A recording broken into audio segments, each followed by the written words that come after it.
Sarah Bergeron-Larouche avec un record de parcours sur le 65 km d'Arikana.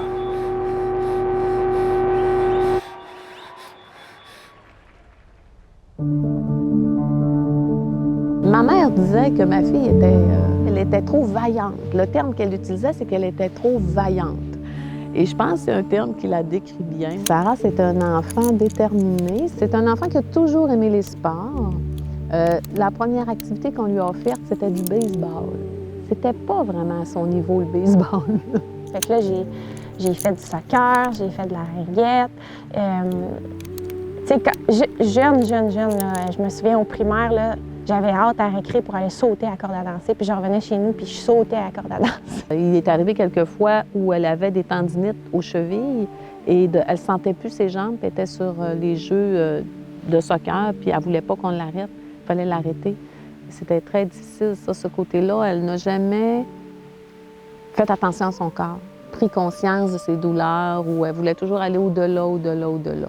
C'était une buteuse, une conteuse. Et Sarah, s'il y avait une flaque d'eau, s'il y avait un problème, ça ne la dérangeait pas, elle ne contournait pas. Elle allait tout droit, puis elle comptait les buts.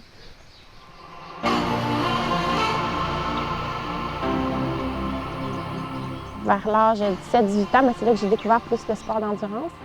Ça a commencé avec une course, je m'en souviens très bien, c'était à Val-Bélair, c'était un cross-country. C'était un 7 km, mais c'était une boucle de 3,5. Puis moi, j'avais une vitesse, là, j'étais une fille de soccer. Fait quand je courais, c'était all out. Le soccer, c'est des sprints. Puis je me souviens que j'étais la première, puis je me disais à la première boucle, oublie ça, là, j'arrête après mon 3,5 kg, je peux pas continuer, je peux pas finir. Puis là, quand j'ai fini ma boucle, le monde m'encourageait, hey, t'es la première! Il a fallu que je finisse. J'ai fini. Mais je me suis dit, plus jamais, je vais faire ça. Mais c'est là que j'ai rencontré mon premier coach, qui est devenu mon premier coach, qui était Les Parson. Dans ça là, puis il m'avait dit, on va te mettre sur des skis de fond.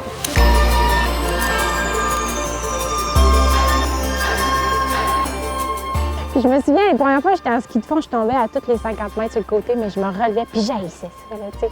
Mais je recommençais, puis je recommençais, puis je recommençais.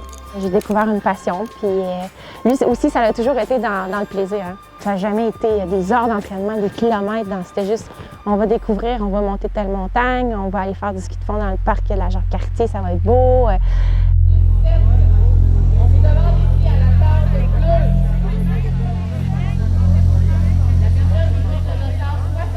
C'était la première course depuis le confinement.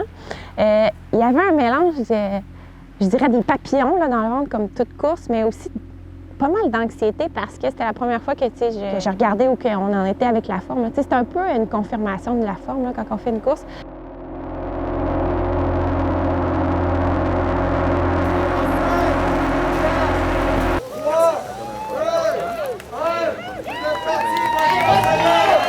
Dès qu'il y a quelque chose de plus objectif, des temps, je deviens que c'est comme un peu l'anxiété qui emporte sur mon esprit. Là. Puis je perds mes aptitudes. Tandis que dans le bois, tu arrives à décrocher, puis tu cours juste au feeling. T'sais. Puis c'est là que je sais pas si on peut dire ça, mais que l'artiste sort de moi.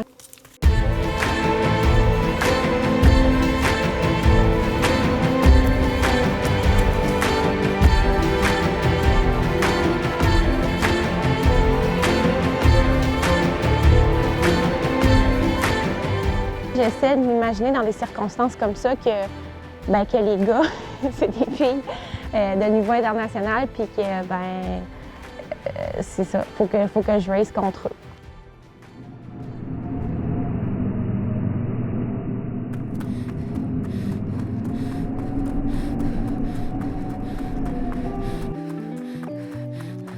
Sarah, la vie, c'est le sport pour elle, donc je peux pas la brimer là-dedans. Puis de toute façon, je pense que personne, si elle le décide, Sarah, c'est elle qui le décide. Quand je vois quelqu'un au loin devant ou quelqu'un qui me chauffe les fesses, c'est ma flamme, c'est ça qui m'allume le plus. T'sais. Puis c'est pas que je veux battre cette personne-là, c'est jamais ça qui se passe dans ma tête. T'sais, c'est toujours un aspect positif, mais c'est que moi, ça me pousse à vouloir aller plus vite. Puis il y a comme une dualité entre moi de compétitif et aussi d'anxiété. C'est oh, je veux pas qu'elle me dépasse, j'ai peur en quelque sorte, mais ça m'allume. L'anxiété, il ne faut pas qu'elle devienne plus forte que l'esprit de compétitivité, si on veut, parce que quand je deviens trop anxieuse, des fois, je perds mes aptitudes. J'ai besoin des autres pour donner le meilleur de moi-même.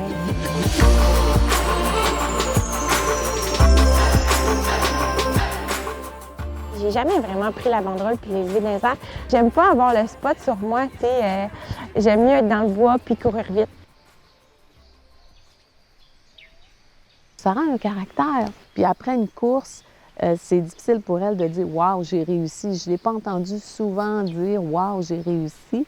Elle veut toujours plus. Elle demande toujours plus. Alors, après une course, c'était pas maman qui était la meilleure personne pour la réconforter. C'est quand même important des fois de dire, ben regarde, je laisse aller puis je vais donner le meilleur de moi-même. Puis on n'est jamais le meilleur. Il y a toujours quelqu'un qui va nous battre. J'aurais le goût de la protéger, j'aurais le goût de dire, ben fais attention à toi. En même temps, ça y appartient ça aussi encore, de veiller à son confort et à son bien-être.